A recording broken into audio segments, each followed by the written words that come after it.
Alright everyone, so welcome to Sevagoth build guide for Steel Path, where he can absolutely wreck anything that gets in his way up to...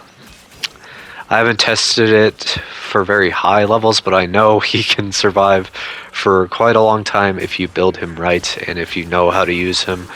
So, yeah, here... This is a video detailing all the different parts of my Sevagoth build and how I use him, and how you can build him to survive in a Steel Path run for quite a while. I just want to say I was too lazy to go in for 3 hours to try and survive that long when I really don't have time for long endurance runs. So, but I think it's proof enough if Sevagoth can survive and hold his own against these enemies, he'll probably be fine for a while. So, oh yeah, and I forgot to mention, it's Reap again. Hello. I'm back to uploading, I think, maybe. But so you may have noticed my intro music changed. I recently switched over to PS5, so gonna be having higher quality stuff, I guess. And I'm gonna try not to be like such an idiot as I was in previous videos. But sorry for my stuttering, but whatever. So I hope you guys enjoy this video, and I'll have more videos coming. I have a video on Nidus coming up pretty soon. Since he's recently got a Prime variant. I've been wanting to do a video on him for a while, but Sevagoth caught my eye, and I never did something on him, and Sevagoth was always he always looked appealing to me ever since I saw his design. So I wanted to do something for him, and turns out he is quite a kick-ass Warframe if you know how to use him.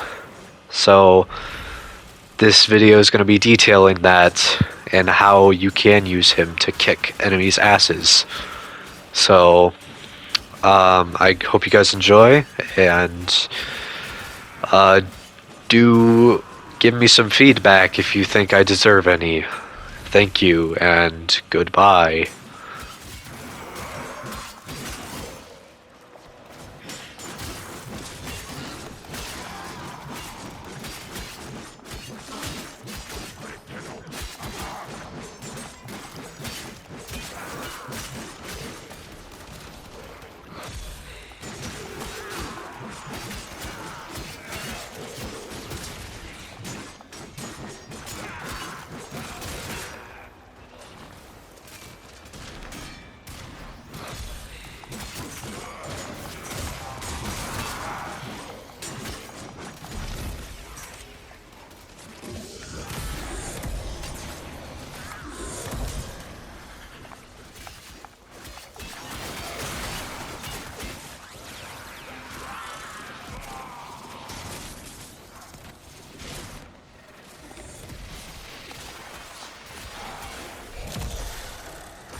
Alright, so for an ideal Sevagoth build, I'm going to be walking you through on what exactly you want.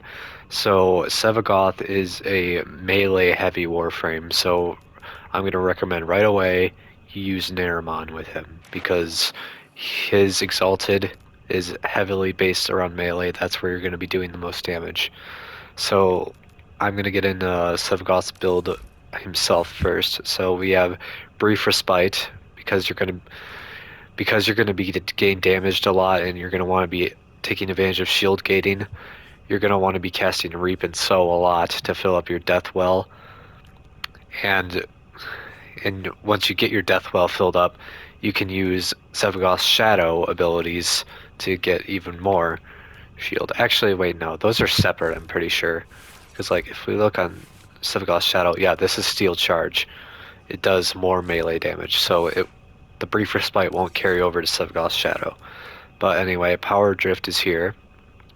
For the ability Strength, Flow is here because you'll be consuming a lot of energy.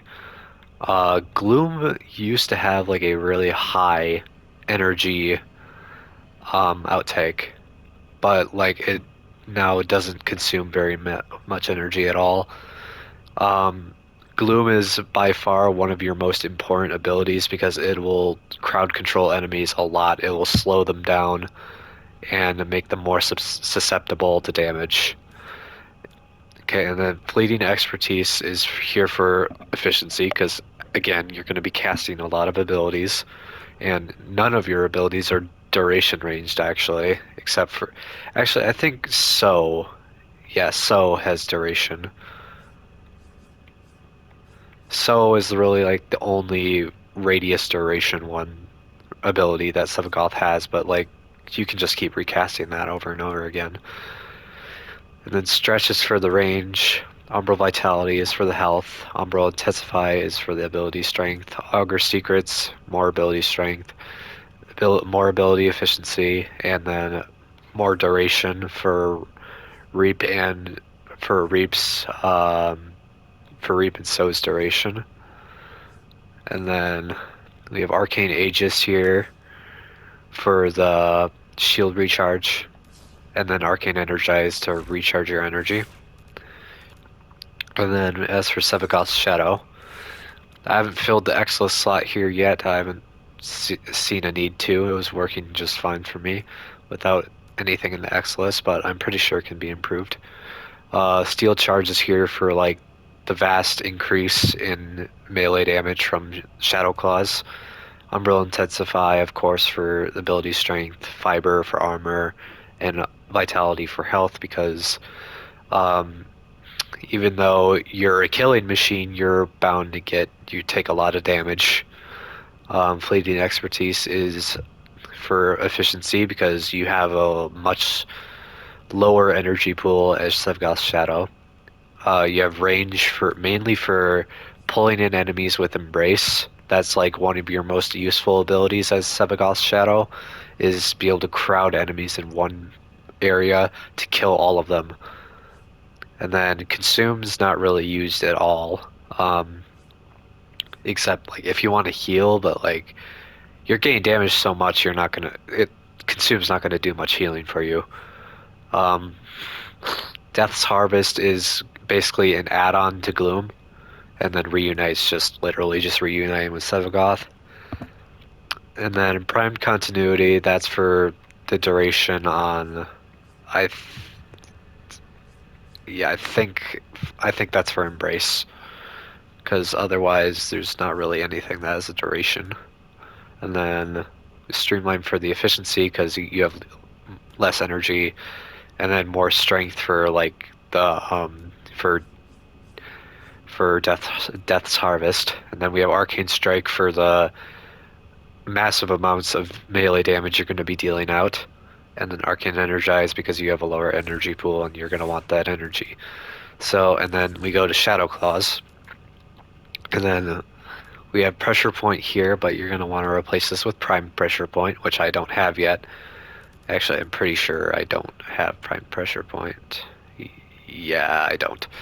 And then Primed Reach for the range, Sacrificial Steel for crit chance, Berserker Fury for melee attack speed, Fever Strike, and Vicious Frost for viral, obviously. And then Heat is also a good add-on to that, and Organ Shatter is just for more crit damage. And then with that setup, you'll be hitting very high damage numbers, as you saw in the previous clip. And you'll be able to kill acolytes pretty easily, but as an endurance run tends to go on, you will die more as Sevagoth's Shadow, because you have enemies constantly shooting at you. Even with Gloom, sometimes you'll find yourself dead as Sevagoth's Shadow, but Sevagoth is a really hard Warframe to kill if you know how to play him right. Because if you have his shadow up at all times, if you're good at maneuvering around when you're vulnerable as Sevagoth, it is very hard for you to die. Except if it's like at the hands of Malice or something. And then the primary weapon doesn't really matter. I go for general AoE weapons such as the Kubazar or Kubabrama. New core, definitely gonna want the new core for charging up your death well with Reap. So this is my viral new core build. This pistol pestilence, frostbite for the viral, obviously, and then we have built-in magnetic from Akuba Lich. Um, Augur Seeker is for status duration, so enemies will be affected by status for a long time. Anemic Agility is for just the massive fire rate, because you want fire rate on a new core and not damage, because you're mainly priming enemies with this weapon. Eject Magazine is for reloading it when you have it holstered, so like when you're meleeing or you're in Sevagoth's Shadow, you'll never run out of ammo in your new core. Barrel diffusion, amalgam barrel diffusion actually. Have this for multi-shot. I don't think it would make a difference though if I had regular barrel diffusion on here. Um, Ruinous extension is just for the beam length, so like you'll be able to hit more enemies. And then Heat's a good add-on, and Seeker is the punch through. And then my weapon of choice is usually the Guando Prime. And I use Shimmering Blight, which is the best stance for poles. Pole arms, rather. What am I saying? Poles. And then I use a pure slash setup, because if you want to be dealing heavy amounts of damage to enemies when you're priming them with other elements, you're going to want to go for slash, because that causes bleed. And bleed is the most... it does true damage. It's like the highest damaging status effect in the game. Condition Overload, for obvious reasons, it's melee damage per status type, affecting target. Blood Rush is for crit chance with combo multiplier. Reach is for range. Weeping Wounds is for status chance per combo. Organ Shatters for crit damage. Gladiator Mites for crit damage. Berserker Furies for speed when you kill an enemy, and then Carnus Mandible is just for the extra slash and status chance. And as I said before, your primary does not really matter, but I go for AoE weapons usually. And then I don't know if this is really going to be necessary, but I'm going to show you the pet I always take along to my endurance runs. It's a Panzer Vulpaphyla. So the unique thing about the Panzer is that it will never die when it gets knocked. It'll just be in a larval state for a little bit, and it'll just revive itself. So Synth Fiber is just for health orbs, increase armor. Synth Deconstruct is enemies injured by the companions. Enemies will drop health orbs for the companion, which will tie in with Synth Fiber. Link Health and Link Shields, obviously, for the high amount of Link, for the high amount of shield and health. Tech Assault is for ignoring lethal damage and becoming immune for 4 seconds. Vulpaphylas count as Kavats, so this mod applies to them. And then Viral Quills launches 6 quills at enemies within 20 meters, so they'll just give more viral procs for you. Animal Instinct is just loot radar and enemy radar. Panzer Devolution, this is a thing that allows the Panzer to devolve into its larval form and revive itself. And then Pack Leader is for lifesteal link. You're gonna want Prime Pack Leader here, actually. And then is Prime Fetch a thing too? I don't know. It's Prime Pack Leader and Primed Animal Instinct. So you're going to want to have Primed Animal Instinct and Prime Pack Leader. I just don't have the endo to evolve those right now. And then fetch is just for gathering stuff so you don't have to walk right up to it. Anyway, that is my Sevagoth build. I hope it is somewhat useful to anyone who might try to follow this build, but whatever. If it doesn't, that that I guess it's whatever. Anyway, I hope you guys enjoyed the video, and I hope this is somewhat helpful to anyone who decides, hey, I'm gonna take this random guy's advice on a Warframe. Oh shit. Sorry about that. Anyway.